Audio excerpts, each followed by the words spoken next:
I want to point out a number of facts about life that a lot of people have seemed to lost touch of. And they're very obvious once you hear them, and they'll make improving your life a whole lot easier.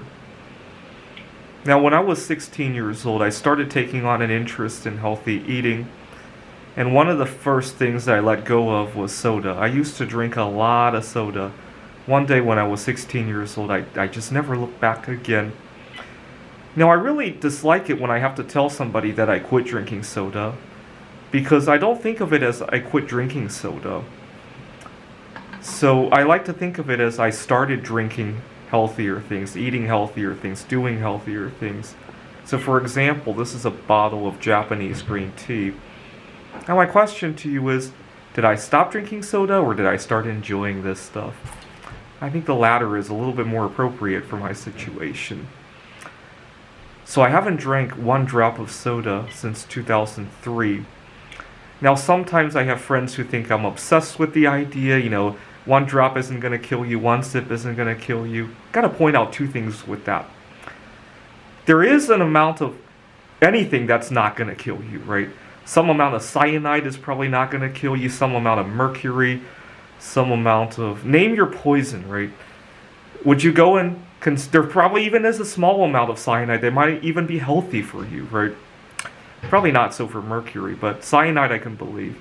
Now, are you going to go out and consume that amount of cyanide or mercury or arsenic or COVID-19 particles?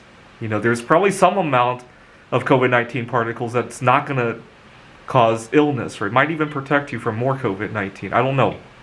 But nobody goes out of their way. Well, maybe the small amount of COVID-19 might make sense, but anything else, right? Nobody's going to go out of their way to do that. The second thing I want to point out is that there was a time before soda was ever invented, and people were happy and healthy and invented a lot of new things, right? So, for example, trying to think what I use every day that was invented before. Well, the digital camera that I'm recording this on was probably invented after soda, but cameras in general, right, the idea of photography was invented before soda. Trying to think, the energy that I'm using, I live in Seattle, Washington. We use wind turbines in Ellensburg for our energy, right? That was invented before soda. And people seem to think life ends once this new beverage that was invented not that long ago, right, relative to human history, ends, right? Stop to think about what you say sometimes, right? Yes, I agree that a few drops, one sip of soda, maybe even one can of soda every week. Well, one can of soda a week probably is going to do noticeable things to your body. Probably won't kill you, but is it something that I want or need, right? It's certainly going to cost some amount of money that I could do other things that I want to do, right?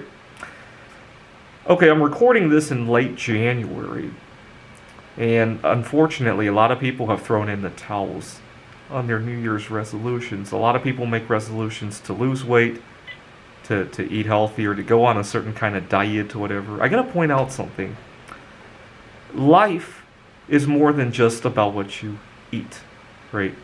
So, for example, let me give you an analogy.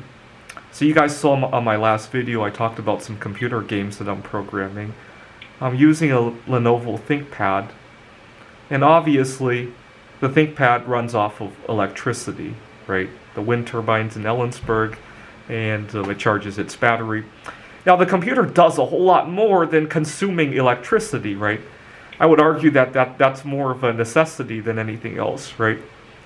It actually does, let's see, I wrote an endgame table base for the Einstein the other night.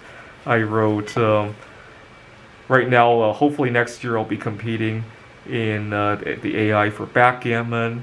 I'm still thinking about an AI for the game of 2048. I recently just figured out how to get to the 65,000 tile.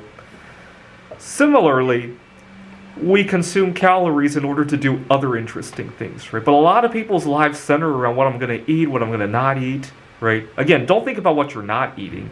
Think about what you're enjoying as a result of not completely ruining your taste buds with what you're eating, right? If you were to ask me how much I enjoy my sense of taste today compared to 20 years ago when I was drinking all that soda, I would say I actually get a lot more enjoyment out of my taste today, even though I'm eating less food and uh, purportedly things that are less tastier, right? I disagree on the less tastier, but I would say I get a lot more enjoyment out of life in general too, right? Today compared to even 3 years ago when I was eating a much bigger volume of food, right? Because life is more than just food, right? So you want to find enjoyment outside of that food, right? Now I want to point out something. We're coming up to Valentine's Day, and this is going to be an important subject for me. So a lot of people think I'm missing out by being happily single. I want to point out something. Every time I get into a relationship with somebody, I don't feel like I'm falling for one person. I feel like I'm breaking up with the other 8 billion. Because when I'm single and I see somebody that I want to hold a conversation with, I can do that. I don't have to worry about anybody jealous or anything like that. And so by being single, I actually have 8 billion partners. When I get involved in a relationship, I got to break up with 8 billion partners to get involved with the one.